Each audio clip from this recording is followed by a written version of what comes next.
Okay, so we have the Mercury Sable up on the lift. I'm getting ready to remove or drop the gas tank and remove the fuel pump. Okay, so what I'll be using is the fuse jumper. See, we definitely have some kind of current draw there. I'm not hearing the fuel pump running. I'm getting 12.8 amps. That's pretty much the assumption I came up with. As soon as I seen the amp draw, the thing's either got a lock rotor or, you know, something wrong with the commutator. Something going on inside that fuel pump. And hopefully a lot of you guys guessed the same. This tank is quite rusted, to be honest with you. Another gas tank as well. Because I'm afraid once I move those straps, it's going to create a whole nother problem.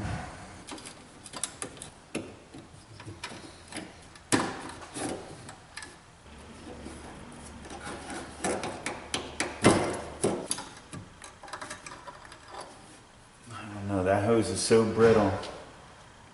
I feel like they're just falling apart in my hand. So I'm just going to cut them. That way I don't destroy this filler net.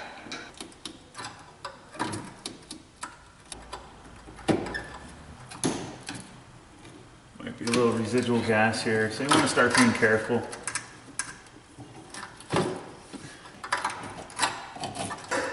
Okay, so next if you come up here by the fuel filter, you'll have your return line. You'll have another quick connect, and that's the pressure line, the main feed line from the fuel pump. Alright, these fuel line clips are pretty straightforward. Pretty much. You can actually, I think, pull them out to that point and be okay with it, but I like just taking them out completely.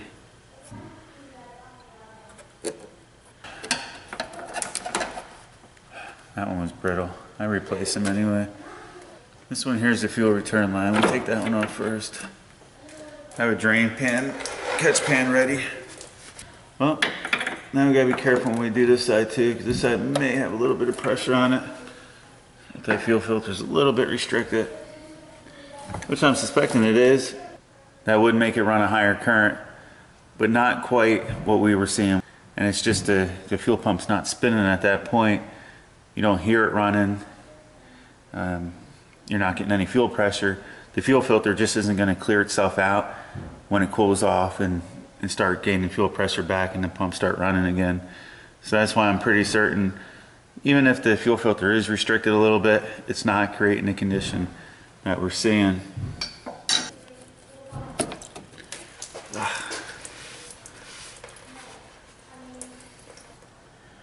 Alright, so at this point we're essentially disconnected from the vehicle as far as the fuel lines, return line, the evaporation line, the filler, and the breather. Next we're going to have to take and support the tank somehow and start removing the straps. I know it's hard to see the strap, but the strap's right here, and if you follow it up you'll see the retaining bolt. It's a 14mm. I want to try to hit the top side with some penetrating oil. Maybe it'll come out a little bit easier. These things are so rusty. Might be a 13. Just had a millimeter of rust. Yeah, that feels better. Let's see what we got. Whoa, that don't feel good. That doesn't feel so young anymore. Alright, let's see what I can do. Oh, gosh. These are not going to go very easily, guys. See, I'm not going to remove these all the way. I just want to get them broke loose and mostly out, because the jack stand thing I'm going to use isn't the best.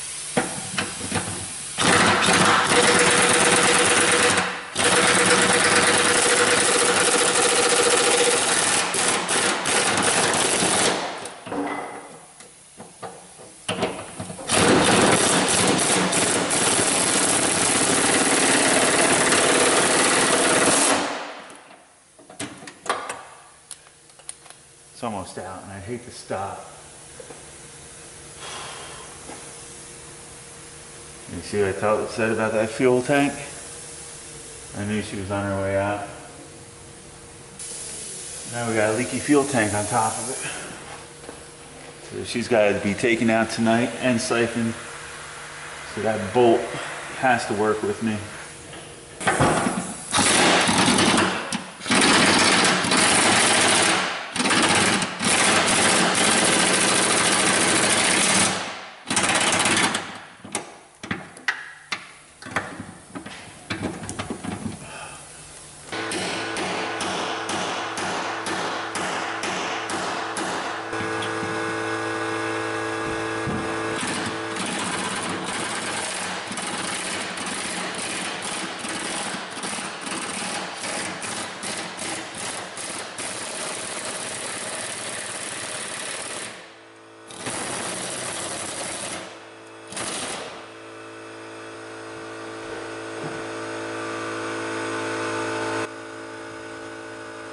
Okay, so I'm not sure if you see the shadiness I got going on here. I had this large jack stand. It works pretty good for doing this, for me anyway, until I invest in a better jack. I was very thankful that bolt came out. Well, I found the leak. Little pinhole wanting to spray right at me. Maybe I'll see if I can put something over top of that pinhole for now to get it to stop leaking. I'm not sure how much time this is going to buy me, if any. However, I had some rubber tape. It's almost like electrical tape for bugging motors. And it's a stretchy rubber tape. And I took this weather strip adhesive that's really tacky.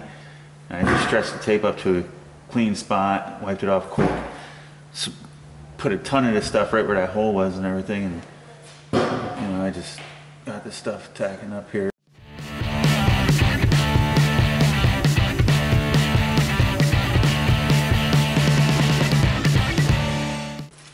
Everything looks like it's off. Still connected back there though. Oh, I got the electrical wires? Yes. Alright, we missed one plug, guys. Please forgive me. I'm going to take and drain this in the gas cans now. I'm going to take these hoses off. Little retaining clips, like I demonstrated earlier. Next I got to undo the retaining ring. You just find a high spot essentially.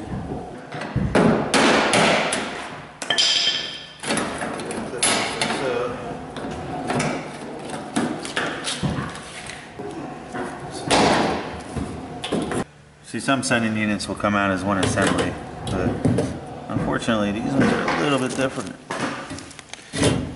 And I believe there's these two clips. There's one here and one here. And once you pull them clips, I believe then you could pull the sending unit out of the tank. It's been a while since I've done one of these guys. Of course you gotta be careful. Yeah, you gotta be careful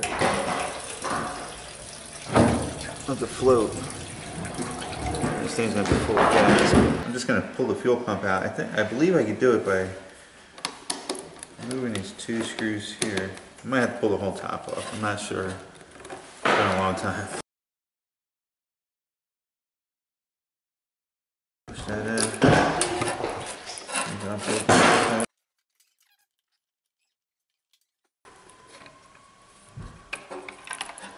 Alright, so that's that. Now we can pull the fuel pump. Okay, we got the new fuel pump. We'll be taking this one apart later. But for now, we just gotta get this together and out. We need this new bottom, just to help keep it clean. Match the original equipment. And unfortunately, I don't have a new sock, but this one's clean. Okay, there you go. Now we're going to push this on. Should be a pretty tight fit. Try to sit inside, just like so. Install these screws.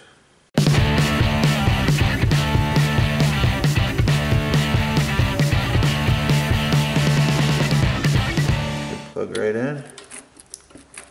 Okay, the new fuel tank arrived, made in Canada. I don't see this very often. Made me think of a friend of mine out in Canada, Steve Robb. He has a channel here on YouTube as well. Hope you're doing well, bud.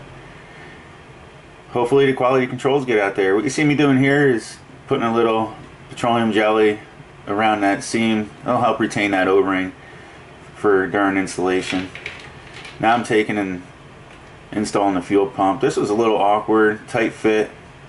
I don't like the way you have to flex that sock. Okay, now that the sending unit and the fuel pump and everything's installed into the tank, we're gonna make sure our O-ring is seated good, which we know it is. Now we're gonna tap this retaining ring in place. It's always good to get it started by hand. Like I said before, it's probably not best to use a screwdriver.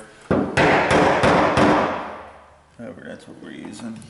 What's gonna happen when you hit on one side, it's gonna push it into the the retaining collar. So if you jump over to the other side, just work your way back and forth.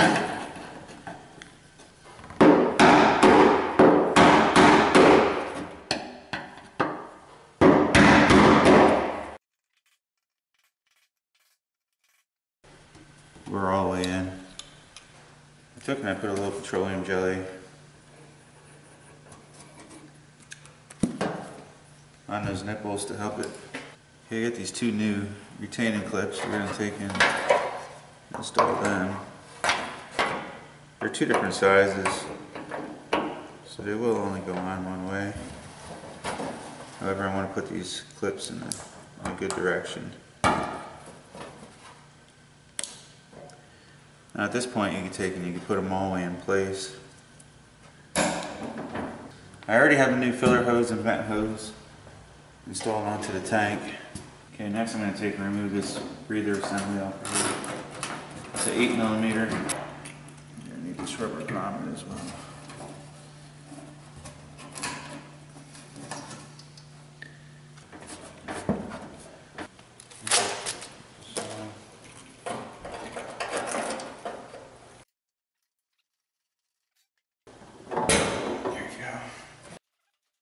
Everything's essentially back on the tank, except for there's some pads to keep it from rubbing the body. These ain't so sticky anymore, but I have this 3M77.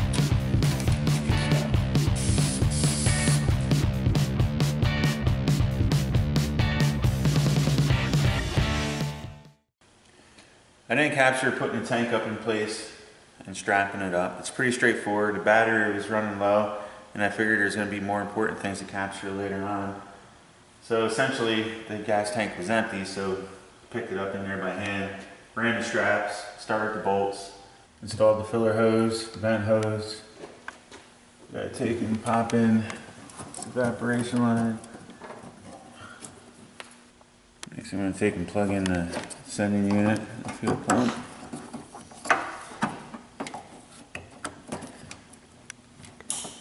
At this time I could clip the fuel filter in, however we're going to replace it. I was going to plug it in and then run it, show you an amp reading, replace it, and then show you an after. However, it's only going to make more of a mess for me than anything. So we're going to take and replace that while we're here. Got one of them clips like we had before. Like I said, you're easier. Better off just pulling it out completely.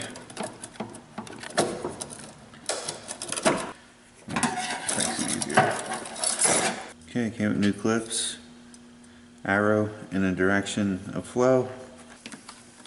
Thing here, put it on, clip it.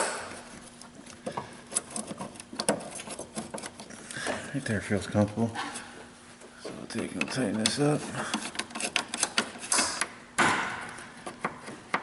Okay, now we have the new fuel pump tank installed. We got about 5 gallons of gas dumped in.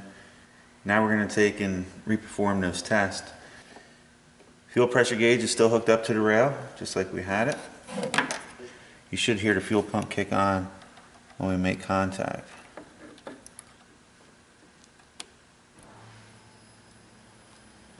.3 amp. You hear the pump, pressure's going up. There you go, I just picked up prime. Right there. I can actually hear the fuel pressure regulator putting the gas back to the tank right around 40 psi. So we're about 3.9 full load amps on that fuel pump. Big difference. We're golden. That was the fresh initial startup of that new fuel pump and filter and everything else involved. We're going to let the vehicle do its own thing with the relays installed now. The vehicle has some drivability concerns beyond what we just did, and it's going to most likely need to come in for more services, but for today, in this demonstration, We're gonna see how it runs with the new fuel pump. You wanna start it up, Tammy? We'll give it a shot. I just want you to cycle the key once. Okay.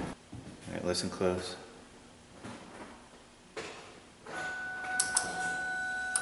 Hear that fuel pump kick on? Alright, start it up.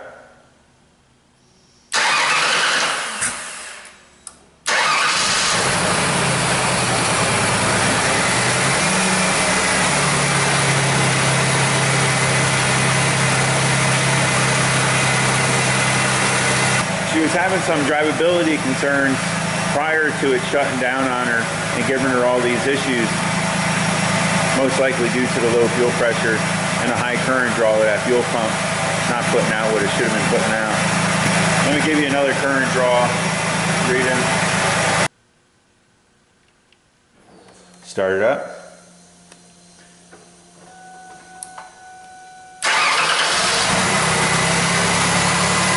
Drawing about 3.9 amps on our normal idling conditions, 36 psi, 38, right around there.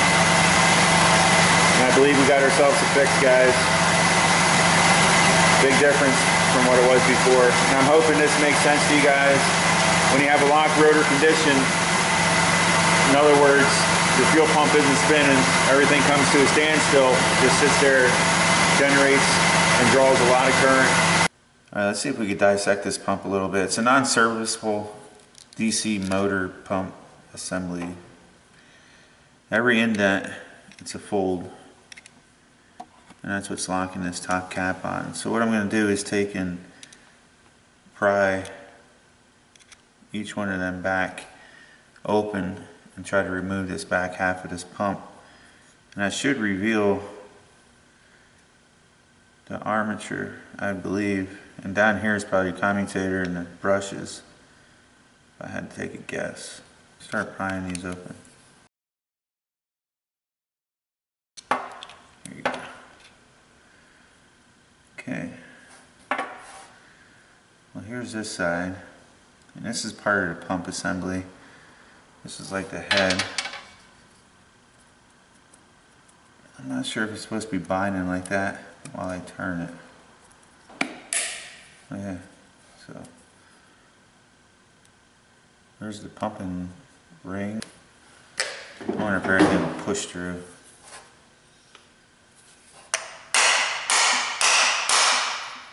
Nah, maybe not.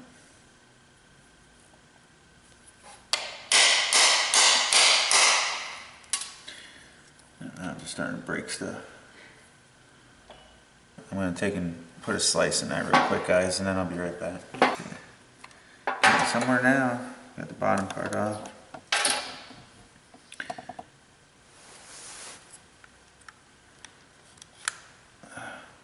You know what's pretty cool about this is that the magnets, they didn't break on me yet. So essentially, you got your magnets on each wall. So you have your regular magnets, and they're separated from each other on the walls. And then you got your armature, and that's essentially an electromagnet. It's got windings, and then it's got brushes down inside that go up to your positive and negative. And I'll try to separate this more and give you a better demonstration. However, you got your commutator here, and it's creating an opposing force that's spinning these motors. And if you look how deeply worn this commutator is, it shouldn't be dished out like that.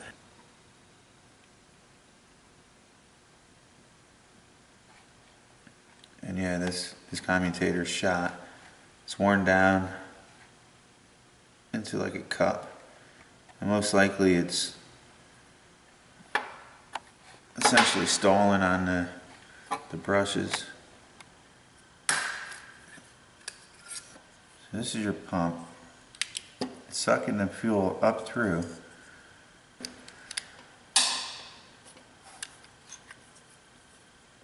And out through. So the gas actually passes through everything. the brushes, the commutator, the armature, whole 9 yards.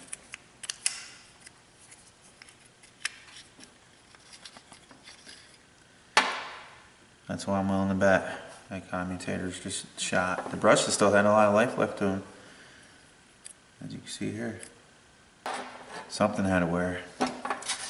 In this case, it was the commutator.